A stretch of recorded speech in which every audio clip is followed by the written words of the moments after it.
Creative land Prince team আজ celebrate করে ফেললো মেকআপ আর্টিস্ট অমিত আম্বরকরের বার্থডে। আমরা সবাই জানি আজকে মেকআপ আর্টিস্ট অমিত আম্বরকরের জন্মদিন, যিনি কিন্তু গতকাল ভারতের মুম্বাই থেকে উড়াল দিয়েছিলেন বাংলাদেশের উদ্দেশ্যে এবং তিনি পৌঁছেও গিয়েছেন গতকাল। আজকে তার জন্মদিন, চারিদিকে প্রচুর উইশ হয়েছে তাকে নিয়ে, কারণ সত্যি কথা বলতে কি বরবাদে আমরা যে কটা প্রস্থেটিক মেকআপের কাজ দেখতে পেয়েছিলাম আউটস্ট্যান্ডিং ছিল। দেখুন, এটা তো মানতে হবে যে বলিউডের এত নাম করা সিনেমা অ্যানিম্যাল ছাড়ুন, অ্যানিম্যাল তো আছেই, তার সঙ্গে সঙ্গে এই যে যে রিয়েলিটি শোগুলো হয় লাইক ইন্ডিয়ান আইডল, সেখানেও অমিত আম্বরকর মেকআপ আর্টিস্ট হিসেবে কাজ করেন। তো উনি প্রচণ্ড রিনাউন্ড একজন মেকআপ আর্টিস্ট বলিউডের। তিনি যখন বাংলায় এসে কাজ করছেন, ডেফিনেটলি তিনিও চাইবেন, আর যখন সেই ছবিতে মেগাস্টার শাকিব খানকে মেকআপ করাতে হবে, তিনি তো অবশ্যই চাইবেন যে তাকে নিয়ে অবশ্যই কথাবার্তা হোক এবং সেটা পজিটিভ ওয়েতে। তাই বরবাদে তিনি কিন্তু তার ম্যাজিকটা দেখিয়ে দিয়েছেন। আফটার বরবাদ আমরা প্রিন্সে আবারও অমিত আম্বরকরকে মেকআপ আর্টিস্ট হিসেবে পাবো।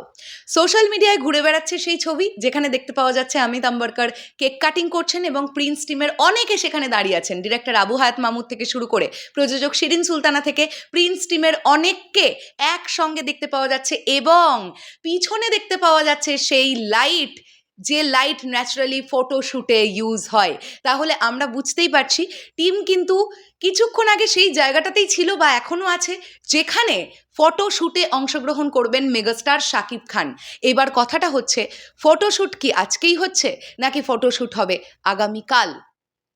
আমার কাছে ইনসাইডার আপডেট আছে ফটোশ্যুট আগামীকাল হবে। এবার আমি সেটা কখনোই 100% শিওর করে এই কারণেই বলবো না, কারণ টিম ফাইনালি কি ডিসিশন নিচ্ছে সেটা অদল বদল হতে পারে, অনেক কিছুই হতে পারে। তো আমি জানি না এক্স্যাক্টলি ফটোশ্যুটটা আজকে হচ্ছে মেগাস্টারের নাকি আগামীকাল।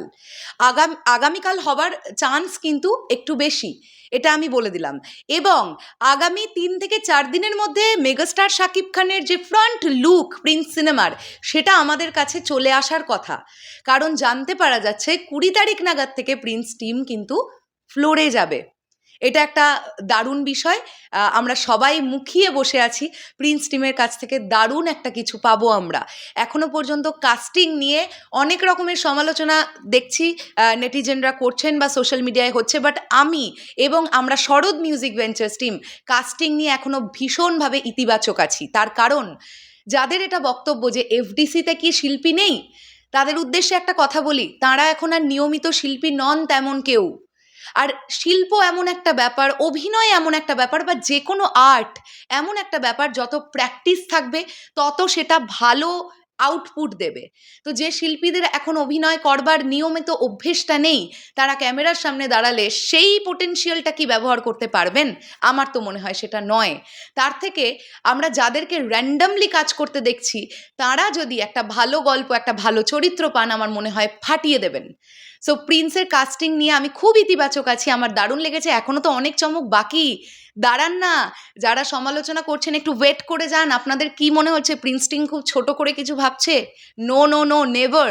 প্রিন্স টিম অনেক বড় করে কিছু ভাবছে, সেটা জানান আমরা ধীরে ধীরে পাবো, ডেফিনেটলি পাবো।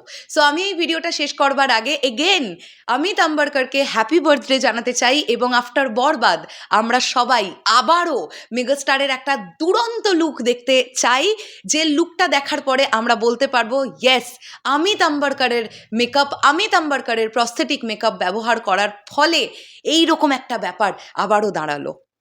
তো দেখা যাক কি হয়, দেখা যাক। আপনাদের কি বক্তব্য এই পুরো বিষয়টাকে নিয়ে অবশ্যই কমেন্ট করে জানাবেন। শুভকামনা রইল প্রিন্সের জন্য। তাহলে এখনের জন্যে টাটা।